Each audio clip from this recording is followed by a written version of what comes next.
Honey, we need to chat.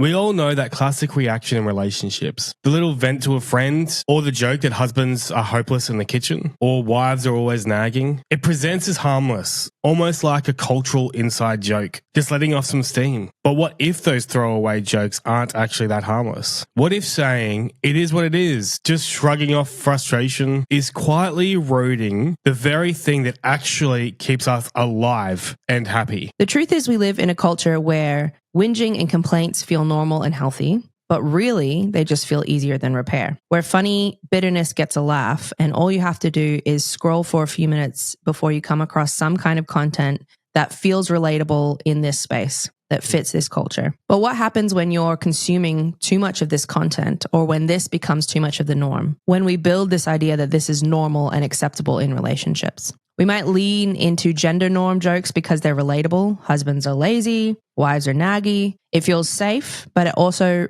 quietly reinforces distance. But once you remove the laughs and the joking, it leaves a lot of couples in this attitude towards their relationship of meh. We start to tolerate these low-grade frustrations within each other because that seems easier than rocking the boat. Rocking the boat can feel scary because we have to bring something up that's honest now. And these jokes, these low-grade complaints, they just become contempt towards each other. And we all know how that goes. So when you look online, it becomes quite an echo chamber of this culture. These jokes, these like relatable videos you see of people sharing how frustrated they are at their partner for something. And everybody laughs and they send it to their friends and they're like, oh, yeah, that's so true. Mm-hmm. But it actually becomes an echo chamber of this culture. And this culture starts to set in. And as we've seen, these echo chambers, especially on social media, they build into something that subtly is really damaging. And if that's what we start to accept is normal and not looking into how to repair those things, it actually is going to cause a really damaging idea towards relationships. Yeah. So these videos or this content that we see, these relatable things, they're funny, they're liked. I understand how they get passed around, and every now and then I'll see something scroll up on our socials that I'm like, oh, maybe I should share that on the podcast. And I'm like, it's not super constructive. And that's the trick, is we don't see the reality of that dynamic at play in the broader relationship. We don't see this couple navigating how to repair it. And I understand the light humor side of it, but I get nervous with not just this topic, but all of these kinds of things on socials where we're only seeing one layer of it and we're seeing it over and over and over in a way that's making it feel okay. Yeah. And in a way that's not helping us learn how to fix it. Yeah, absolutely. In social media space, like, it's such a tricky thing. It's like kind of like the behind the closed doors sort of stuff, right? So you're not even really rocking the boat. You're just not, a lot of the times you're not even really thinking through what actually happens. So for me, I don't share anything to my friends about you at all, like in a jokey way. I might send them to you because it might be something that we've talked about or whatever else. And it's just a joke. It is a joke between us. But if ever came anything more serious, then we would discuss that. But yeah, social media is just one of those things. It's easy to see something and pass on. And we might not think anything of it, but it's when we feed these thoughts, when we feed that, and then we get validation from our friends from those thoughts, it can really bring down and grow and fester into something gross. Yeah. And it's tricky because there is a beauty in feeling understood and heard. And I think that's the challenge with this, is a lot of this stuff makes people feel seen and they're like, oh, I'm not alone in this. And there is a beauty in that. So I think it's not to throw the baby out with the bathwater here, but the problem is it is this echo chamber. It's just the same idea over and over without the full picture. And that's where it becomes out of balance and challenging. And if you keep seeing these like low, light, frustrated relationships as the norm, and you just see that over and over without repair, then that's what we're going to build in our heads of what is acceptable within our own relationship. So with all of that said, welcome to Honey, We Need to Chat podcast, the podcast all about communication in relationship. And this episode specifically is going to be really emphasizing why is that actually important. One is so your relationship gets better and stronger and you can grow together. But two, you're also going to see how this actually has impact on your physical health and the longevity of your life, which is crazy. Yeah, it's not optional. It's not a nice to have. It's actually, it impacts your well-being. So we're going to dive into that. Welcome. welcome. Thank you for being here. Thank you for tuning in. Also, don't forget, if you are not on our YouTube, go head over to YouTube, subscribe there, because we do have a lot of other content on that. We have our vlogs, and we're going to be bringing out more content on YouTube. So make sure you check that out to get a bit more behind the scenes of our life, who we are, get to know us, and write in comments, write in emails, whatever you like, because we want to get to know you as you get to know us. You can also check out our website, honeyweneedtochat.com. We've got a lot of free resources on there as well. Reese's. We got free Reese's Pieces. Reese's No, we don't. We got resources over there, though, that you can download for free, that you can actually go along with some of our episodes. So you'll be able to hear what we're saying, and then we've actually got resources for you to be able to work through what we're talking about as well. So check those out. So check it. Check it out. So why is all of this that we've spoken about important to relationships? What makes the difference? Why is it not just harmless joking? Harvard, did I say that right? Harvard. Yeah, but you said it like intensely. Harvard has been running the longest study on human happiness and health in history. That's what triggered this episode when we were reading about this study. It's so fascinating to see the results of this research that they've done. So it started in 1938, and they were tracking 724 people. And today it includes more than 1,300 of their children. So it's tracked through from 1938. So generationally. A lot of their kids as well, yeah. So researchers measured everything from income, education, diet, exercise, smoking, drinking, medical records, interviews, the whole picture. Yeah. So there's about 80 years of data on that. And so what they come up with, which is pretty cool. Well, I'm going to read this though, because I'm not going to be able to remember it off the top of my head. The number one predictor of how long you'll live, like you'll live your life, that sounds obvious, and how happy you'll be wasn't money. It wasn't kale. So it wasn't superfoods, because kale is an interesting thing. It's actually yummy. It wasn't even cholesterol levels. It was relationships. So this is why we're so important, guys. This is why we're so important. Yeah, it's crazy. So basically connection is more important than all of those things. Yeah. I just want to pull out. They looked at smoking and drinking, diet and exercise. Yeah. And the most important thing for the longevity and health of someone's life was their relationships. Yeah. Wild. That's not just marriage relationships, but they did look at that as well. Obviously, we're a romantic relationship podcast. And we're going to talk about why this is so important, why this work that we talk about every week on the podcast is so important. It's not optional for a healthy, happy life. It's not an optional extra. It's a requirement for having a healthy life. And the other interesting thing is I have seen this story play out over and over of people that just push through in their marriages. Their marriages are horrible, but they're married. And that's something I want to challenge here. More about the status. The legal status. Like at least we didn't get divorced. They have in this study, they found that people in unhappy marriages were worse off, even though they were married. Than smokers. Than people that weren't married at all, that were not in any kind of than smokers. Sorry. No, I thought I saw something, but maybe I'm wrong. It might be that too, but that they were worse off being in a relationship that was toxic and unhealthy than they were without any kind of relationship. And so that's why we talk about this stuff. We talk about the important foundations to build health into your relationship, and that actually practically physically builds health into you as well as you grow. So marriage satisfaction matters more than just your marital status. It's also not enough to be relying on having a partner in your life either. So your nuclear family or your immediate family, was found in this study too. What also was incredibly important for longevity and health was external relationships. And this is something that we don't talk about much on the podcast because we're so focused on your partner and you. But that's another really important part of health and well-being as you go into older age. Yeah, and so it's why this is so important. So we talk a lot about our romantic relationships, so our partners, our spouses, and what we talk a lot about on this podcast is the importance of your self-care, because we can't show up in our relationship. We can't actually tackle or address these situations that we're trying to do in a good way if we're low, like if we're not actually looking after ourselves. So why this is important, because as you get older, research shows that people more tend to isolate as they get older, especially men.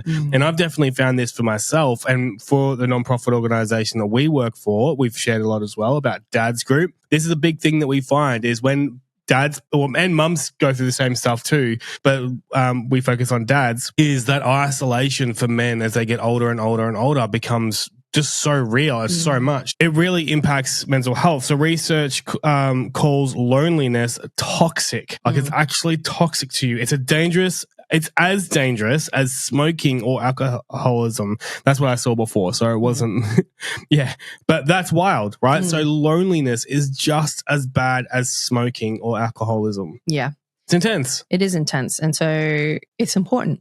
So you might be thinking Harvard found this information, but that's just one study. Yeah, but there's so many more other studies out there. Yeah. There's so many studies that actually back this up. Yeah. So a massive meta-analysis looked at 148 students with more than 300,000 participants and found that people with strong social ties had a 50% higher chance of survival. That's the same effect as quitting smoking. The blue zones is another thing that people have looked into a lot. So the longest living communities in the world, they call them the blue zones. I want to look into this more on my own. They all share one trait, and that is deep social integration. All the longest living communities in the world have deep social integration. The Framingham Heart Study showed that it's not just marriage itself, but the quality of marriage that predicts your heart health. Crazy. The UN's World Happiness Report has been saying for years that social trust and support matter more for well-being than income does once your basic needs are met. Your social trust and support, so your community, matter more than the income you're having in as long as your basic needs are met. So it's not just one study that says this. The evidence is overwhelming, and you've probably seen it play out in your life or the lives of people around you. And that's been definitely me, right? So we've spoken a lot. You know, a big part of my burnout was me. Well, it was in COVID. We didn't have relationships COVID, really. I would be fascinated to see the studies after that. Yeah, that's actually, now thinking about that as we've been sharing about this, like that was, for me, just triggered so much stuff and I was so isolated.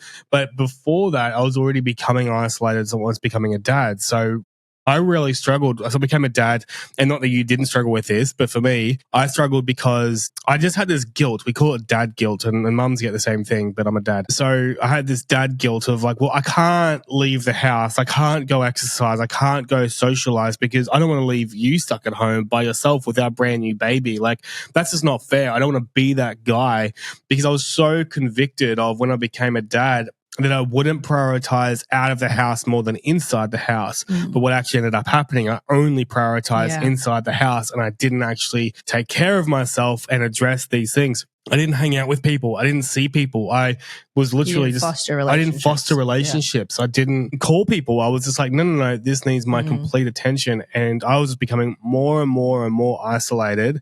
Then when I was really struggling, I really struggled. I didn't have that support network around me. I didn't have anything. You know, one was COVID, so we couldn't. But I actually started cutting ties before then as well. And so, yeah, I see this from I've experienced this. I've seen the damage of this, and I was out. Like, I was down and out. Yeah. Yeah, it's huge. So what does that mean for us here on this podcast and in the work that we're doing? So first of all, it's really emphasizing how much the foundational stuff in your relationship matters. Don't tell yourself like, oh, we've been married for too long. You know, we're past that time. It's too late for us. This Harvard research actually found that satisfaction at 50 predicted health at 80. All right. So you might have been married for quite a while, but you still have time to flip that script. You still have that time to invest in your relationship. Start now. Go on this journey with us now. Yeah. It also shows that relationships start at home. So your marriage or partnership is your inner circle. And if that's brittle and it's not working well, that's going to affect your outer circles. It's an important part for feeding into that. And what's interesting too, though, if your outer circles becomes brittle, your inner circle is your safety. You know what I mean? If that's strong, that the outer circle won't impact you as much when that becomes frail. It's a safety mechanism. So on that, the third point is that your nuclear family is not enough. Nuclear means immediate. Just switch your kids or your partner. Nuclear sounds like toxic. It's not enough. You need to encourage each other to be building friendships and fostering relationships outside of your relationship. And I think this is a tricky one, like you've just described with the dad guilt. Interesting politics that go into relationships sometimes, where it's like a comparison thing of you have all this stuff out of the house and I've got nothing, or like this balancing act. It is important to be fostering healthy relationships for your partner outside of the home as well as inside the home. So encouraging your partner's connections instead of seeing them as competition is really important. And fourthly, if you're already past 50 and you hear that and you're like, oh, well, I'm doomed. If you're listening to this and you're past 50, and we know that some of you are, and you're wondering if that window is closed, the answer is no. This study also found that people who rebuilt or reinvested later in life saw the benefits. So it's not a doomed thing. It's not past this line. Not past this line. Yeah, expiry date kind of thing. It's never too late to invest in this connection. It is never too late to invest in this connection. So if you're finding yourself in this echo chamber and this culture of complaining or settling for meh in your relationship, if you're pushing things away and you're thinking it's not worth rocking the boat because I can just do it myself, I don't want to bring up this difficult conversation, or it is what it is, and I'm just seeing the same pattern play out in my relationship that I saw in my parents' relationship or my grandparents' relationship. If there are these things that you're settling for, these patterns that you're settling for that are not constructive and are not bringing you closer to a happy, healthy relationship, then this is the moment for you to start reinforcing your marriage. If you're settling for these things that just feel normal and they just feel okay because you've seen them play out elsewhere, if you've heard other people talk about them, and you just think that's what marriage looks like, pause, because no, this is the moment to reinforce your relationship and put these things in place to help for the longevity of your well-being. Healthy relationship is not a nice to have for well-being. It's a must-have. It's a must-have. Yeah, just to clarify. Yeah. And I'm going to keep saying this probably through, because I know how sometimes we can hear these sorts of things and be like, well, you know, we're not in a healthy marriage, so we better call it quits. You know, that's not, we are saying the opposite. If you're not in a healthy marriage, start now to actually make it healthy. There's things that you can do. This isn't an excuse or an opportunity now to leave something that's not healthy and go find that healthy thing. Because if you do that, that thing is going to become unhealthy. The same problems follow you. Unless you work on those patterns, they will follow you. Yes. Yeah. And I think that's important to remember, because the grass always looks greener, right? Yeah. And we always talk about on this podcast that we are not about highlighting what your partner is or isn't doing, because we cannot control other people. No. But what we can control is ourselves. So if you're not going to put the work into tackling difficult dynamics, tackling challenging patterns and repeating things that you've seen play out in your relationship now, if you're not going to put that work in, it's not just going to magically get better on its own, regardless. But it can get better. And it can help the longevity of your health and your well-being as you age as well. One thing that I don't think I put in these notes that was really interesting from the Harvard study was it found that people that had healthy relationships around them as they got older did not experience pain, like physical pain, as much. Like the pain that they experienced with their health issues was less. Oh. How crazy is that? Oh, it's just wild. And I wonder why. Did you look into that? Because God created us to be in community. That's what I believe is why. We're created to be in community, and we're drawn to community and relationship in order for survival in every way, we're finding out today. So we're going to jump back into this conversation in a minute, but I just wanted to take a bit of a pause here, because you might be listening to this episode and being like, man, I need help. I need help to work through this. I need help to process this. I need help to unpack this. Amy does some coaching with some people. So if you would like that service, please reach out onto our website, weneedtochat.com, for Amy's coaching services. This is something that we're really passionate about. This is the direction that we want to go in with all of our content. Is we're bringing up the topics, we're bringing the awareness, but then we really want to be working with you guys to support you guys personally, individually, in group settings, whatever it is ends up being. So if you are interested in that, reach out on honeyweneedtochat.com. Hope to talk to you soon. So that's what this podcast is all about. All of these things we've talked about plays out through all of our episodes. We have so many episodes you could apply to tackling your marriage, your relationship right now. Even episodes you could apply to tackling your external relationships. Some of these concepts would translate. But here are just some practical ways for today, because we're talking about this, that we can start to change the script that's going on for you right now. So one big thing is, we talked earlier about this joking about these gender jokes on social media, right? Saying, women are whingy, men are lazy, whatever else. Be brave enough to change that, in your world. Be brave enough to change that culture and set the standard for yourself too. I'd love to see that more, this sort of attitude or this sort of posture towards our partners. Be that change. Be brave enough to take that step and model that. Yeah. Be intentional about removing yourself from spaces where that bitterness just becomes a pattern and a culture, removing yourself from conversations like that or patterns in relationships you have outside of the home. Practice confidence in not needing to join in on partner bashing. So not needing to go into that space with people just because they are. Also learn how to hold some of these things privately. So not everything needs to be shared. There's a difference between seeking out support from trusted people to tackle challenges that you've got going in your relationship and just sharing and reinforcing this commentary on relationships with no kind of constructiveness. And there's a bravery that comes with that, being different to the norm, but being bold enough to be that way helps to change the culture around this conversation in general. Yeah, that set the tone for a relationship and that culture of like, no, we've got each other's backs. Yeah. Like out in the world, we've got each other's backs. If we've got issues, we will have issues, and we have had issues. That's internal. We discuss that. That's on us to actually work through that. Without becoming the opposite impact and pretending like we don't have issues. Oh, so that, I mean, we walk this line all the time on the podcast. Obviously, if you listen, you hear us talk about the things we navigate. But there's a difference. There is a difference, and you will know. I think you'll know in your heart when you're navigating this stuff what that line is. Yeah.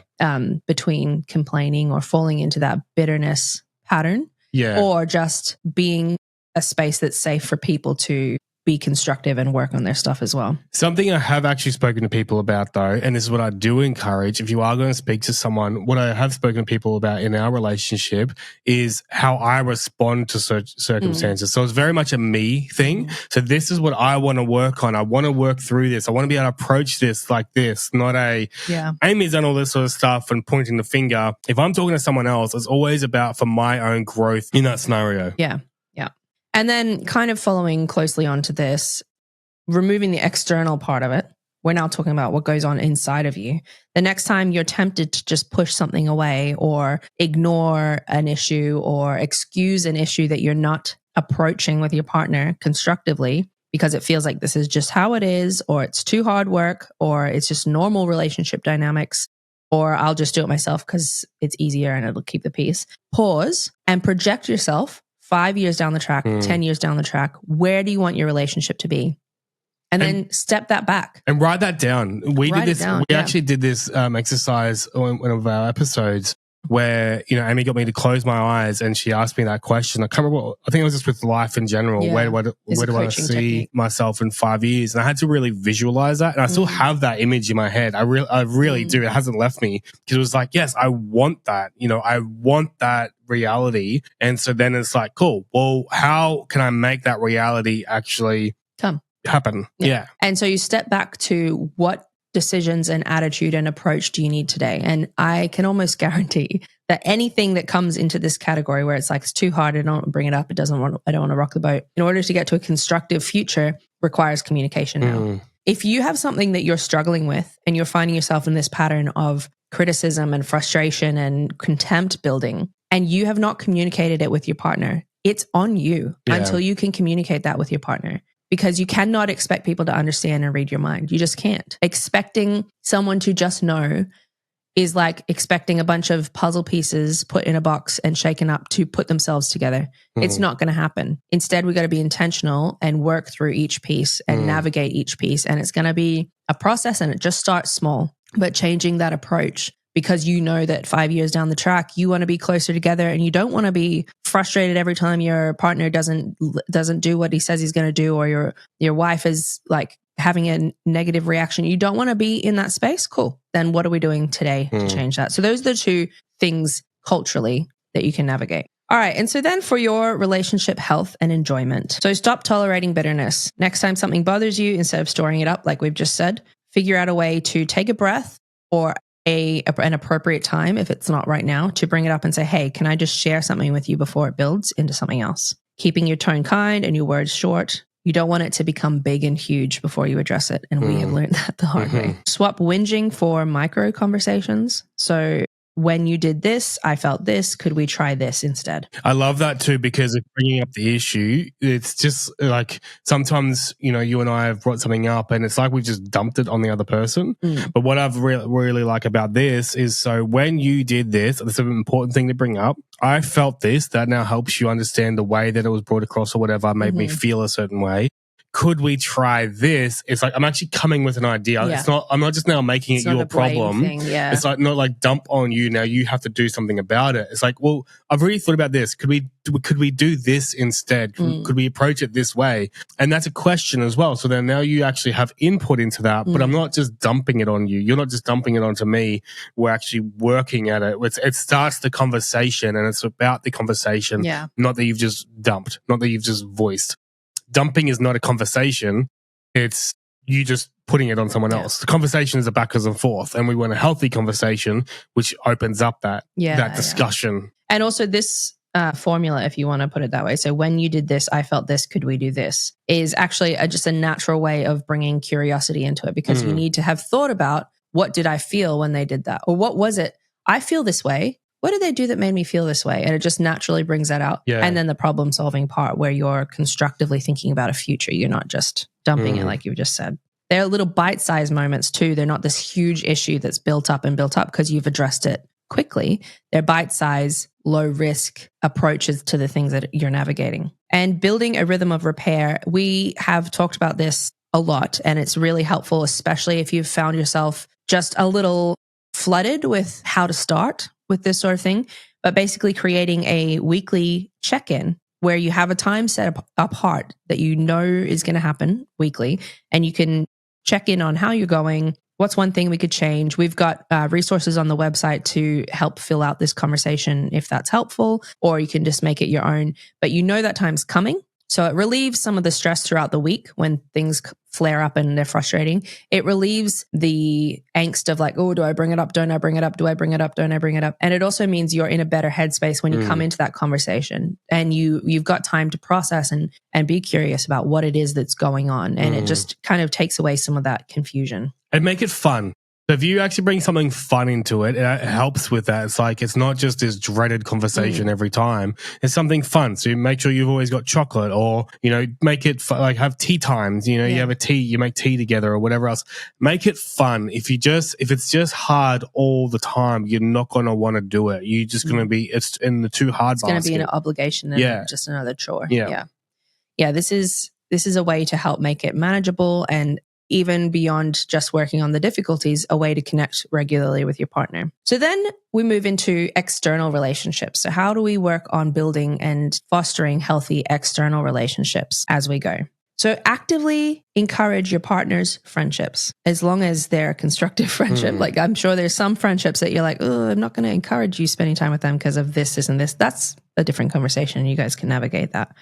Noting out loud, I love that you're spending time with this person. I love that you're talking with this person. I love that you're connecting with this person, and freeing them up without obligation or guilt as much as you can, because it's also a personal internal thing that people take on, so that they can foster that time in a healthy balance, is really important. Model it to yourself. So figure out one friend you can connect with today, whether that's a text or a voice memo or a phone call, or set up a coffee, a walk, or something like that, that you can set time apart to be connecting with someone important in your life that's outside of your immediate family. This is something that I've been actually growing in. When we moved from Melbourne, I was in a really struggling point for my mental health because I was isolated through COVID, blah, blah, blah.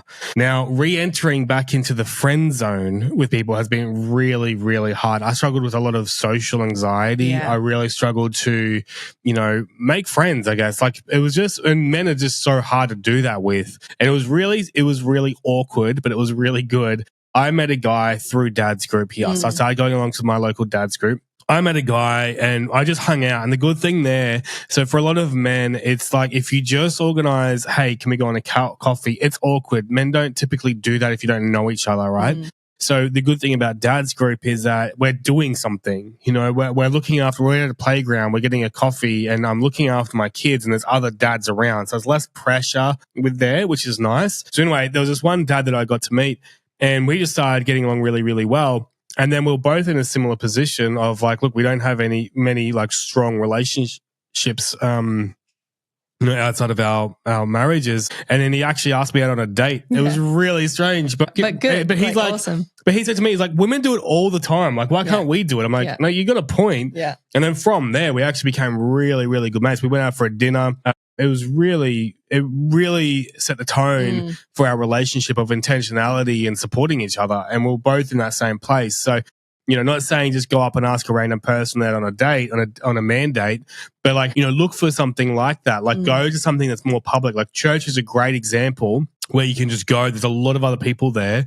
Get to know them. It's less pressure. There's something that's actually happening. Or if you have a local dad's group near you or a mum's group or whatever else, like go to these sort of community events to meet other people. When you've got something to do, it helps. Yeah. I think the other thing of that story too is it was funny the way that he phrased it. Yeah.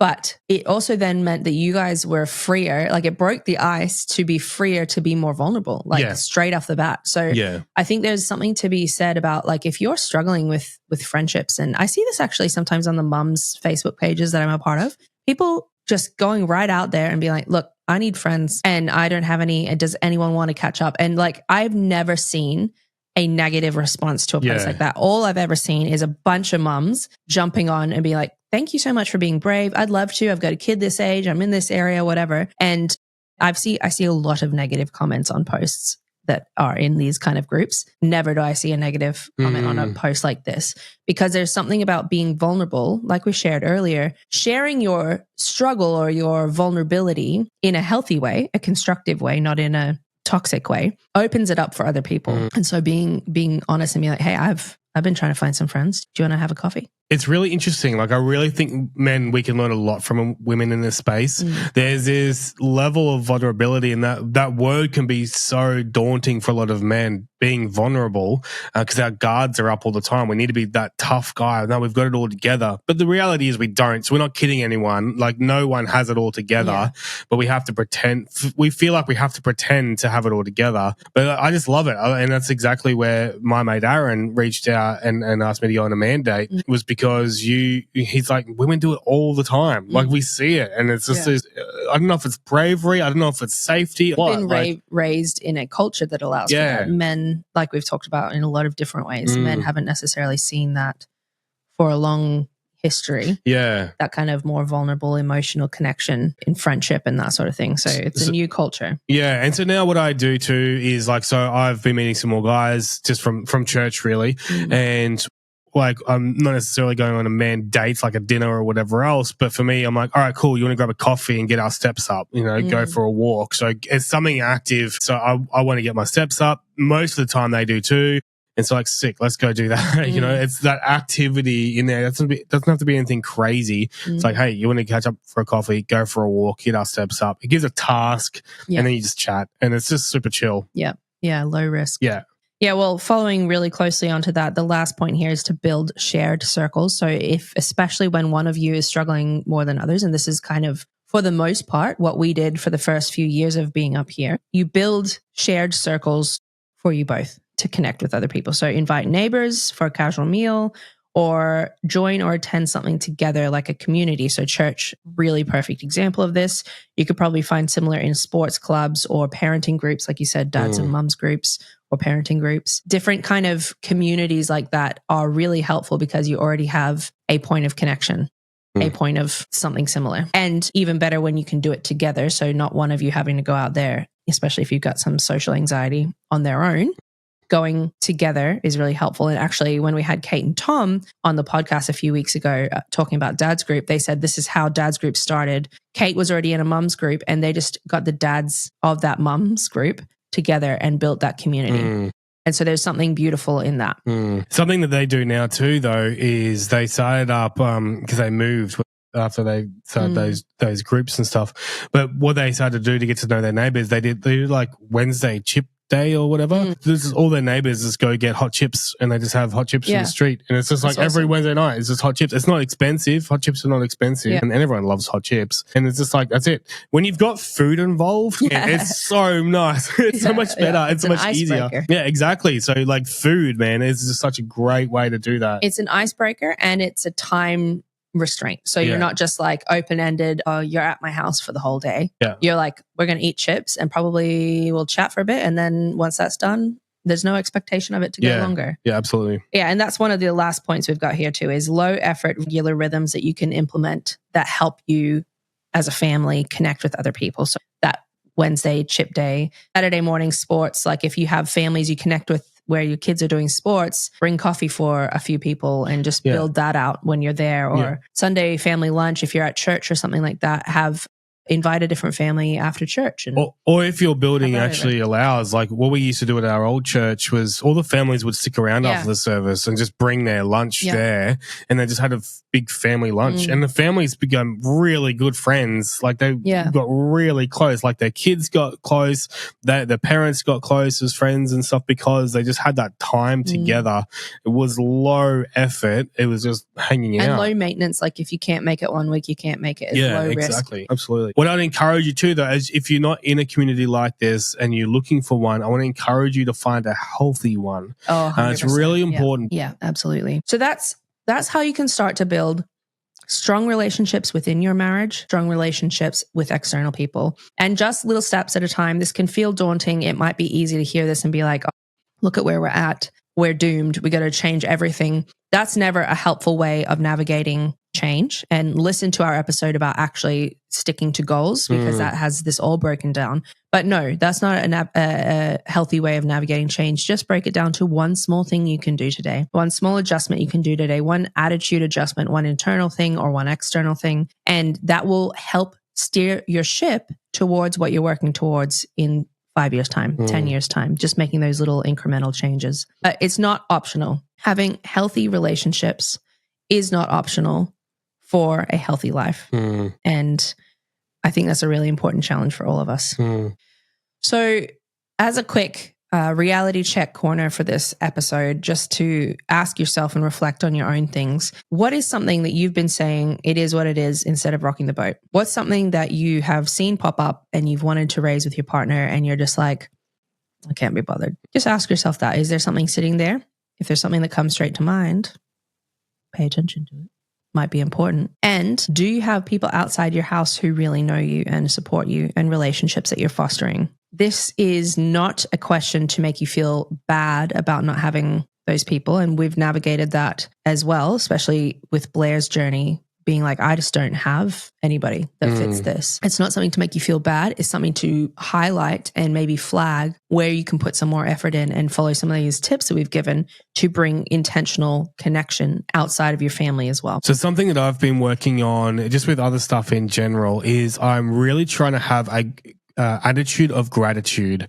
And so what I'm actually doing at the moment is every single day I've got a notes section in my phone and I'm writing down one thing that I'm grateful for in this area, because I've found like if I only focus on the negative, I just keep getting more and more and more negative. So what I want to encourage you to do is start that journey today. Open up the notes tab on your phone, write down what's one thing that you're grateful for in your relationship. And even if you're in a healthy relationship, keep doing that. You know, it's not just for the times when we're struggling. We want to just keep having that attitude, keep rocking up with just thankfulness and gratitude for the relationship that we have. Also, what I want to encourage you to do is really challenge yourself and have a look at yourself too of how am I talking about my spouse or my partner to the world, right? So if that is on social media, if that is just through the friends that we have, how am I talking about that? And if you find that it is becoming negative, what can you do about that? How can you shift the script of the way of your partner and the relationship that you have, but also address that thing that you're actually discussing with other people with your partner? So thank you so much, guys, for tuning in. I really hope this was helpful. I loved this study going through that. It's just really confirming what we're on about here at Honey, We Need to Chat.